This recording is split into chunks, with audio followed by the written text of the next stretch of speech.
विकास का नकारात्मक मॉडल वो गिनाते रहते हैं।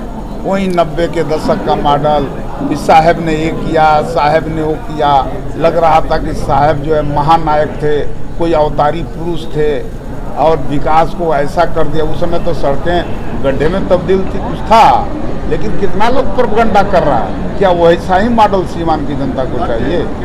वैसा मॉडल नहीं चाहिए। जो हत्या, अपहरण, लूट का जो मॉडल था, वो मॉडल सीवान की जनता पसंद नहीं करेगी। सीवान की जनता एक शांत वातावरण चाहती है, एक भाईचारा चाहती है। सीवान की जनता चाहती है कि आपसी सद्भाव बना रहे, अमन चैन कायम रहे, भय मुक्त सीवान रहे। पिछले बार भी विपक्ष यही कह रहा था, लेकिन स्थिति क्या हुई? विपक्ष में बैठने का जो विपक्षी दल के नेता का जो ये होना चाहिए, कोरम भी नहीं पूरा कर पाया विपक्ष। इस बार भी विपक्ष का हाल वही होना है।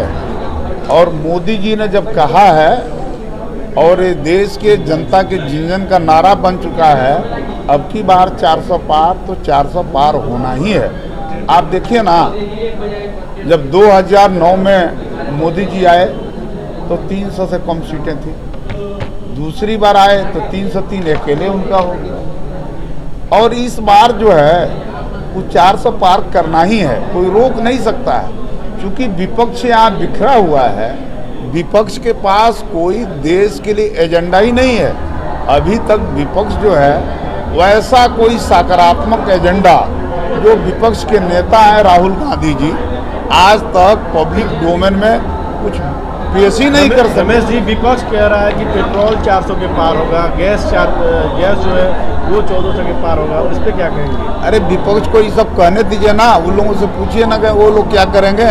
उनका विपक्ष का चेहरा कौन है, वो लोग तो पहले बतावें। मान लिया जाए कि चलिए विपक्ष का कौन है पीएम फेस, आज तक वो घोषित हुआ, कोई जानता है? और ये सुन लीजिए, और ये चुनाव होता है पीएम के फेस पर, राष्ट्रीय एजेंडे पर। तो एनडीए ने तो अपना एजेंडा पेश कर दिया, अपना पीएम फेस भी पेश कर दिया। अवध बिहारी चौधरी ने एक बयान दिया है कि पहले एमपी चुने जाते थे और एमपी सांसद चुने जाते थे, एमपी चुने जाते थे और एमपी जो प्रधानमंत्री चुनता था, लेकिन पीएम मोदी ने सबसे पहले प्रधानमंत्री चुन लिया और एमपी बाद में चुन लिया। देखिए, अवध बिहारी चौधरी जी बहुत पुराने नेता हैं, वो राजनीति को समझते हैं और मुझे उम्मीद है कि जो उनकी हालात है वो खुद अपना आशीर्वाद हमें दे देंगे आने वाले दिन में। एक बड़ा सवाल ये है कि अगर देश में प्रधानमंत्री मोदी ने काम किया है, सबका साथ उन्होंने इंसाफ किया है, तो फिर ये चुनाव में मुद्दा हिंदू मुस्लिम का क्यों बन रहा है, मंदिर का मुद्दा क्यों बन रहा है? अभी हेमंत विश्व शर्मा सर जो आए हुए थे, जो मुख्यमंत्री हैं, उन्होंने भी मुद्दा दिया मंदिर का ही। उन्होंने कहा कि अभी हम लोगों ने अयोध्या की बात की है, अब इसके बाद काशी और मथुरा की बात की जाएगी। तो सवाल है कि जब आप लोगों ने काम किया है तो फिर ये मंदिर और मस्जिद का मामला क्यों आ रहा है? देखिए, ऐसा है, तब आप लोग नहीं जानते कौन नेता क्या बोल रहा है, नहीं बोल रहा है। लेकिन एनडीए ने जो अपना ऑथेंटिक अपना विजन डॉक्यूमेंट जो पेश किया है, उसमें सारी मुद्दों पर बात हुई है, सारे मुद्दों को लोगों ने बताया है कि हम सत्ता में आएंगे अगले बार तो क्या क्या करेंगे। ये सब चीज़ कुछ लोग अपने हिसाब से बोलते रहते हैं।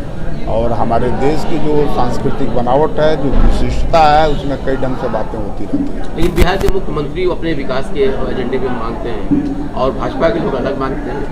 नहीं, सब लोग एक ही ढंग से मांग रहे हैं। कल मुख्यमंत्री ने कहा कि मदरसों को हमने जिस तरीके से जो दिया है वो चीज़ें एक अलग है बिहार में, और हेमंत विश्व शर्मा जी कह रहे हैं कि हमने मदरसों को बंद किया है। नहीं, नीतीश जी ने जो कहा वो करके दिखाए हैं ना, करके दिखाए हैं। और नीतीश जी का काम बोलता है और मोदी जी का भी काम बोलता है, काम के आधार पर ही वोट मिलेगा। और एक चीज़ बताइए ना, जो लोग यहाँ लड़ रहे हैं वो लोग कोई काम किया है? इसके लिए सीवान की जनता एनडीए के पक्ष में खड़ी है। आपने भी कुछ सोचा होगा ना सीवान को लेकर? हम तो लोगों से पूछते रहते हैं, बताइए ना हमको क्या क्या और करना चाहिए। हम तो जब विधायक थे तो मेडिकल कॉलेज लाए थे, आदरणीय मंगल पांडे जी के सहयोग से, मुख्यमंत्री जी के आशीर्वाद से।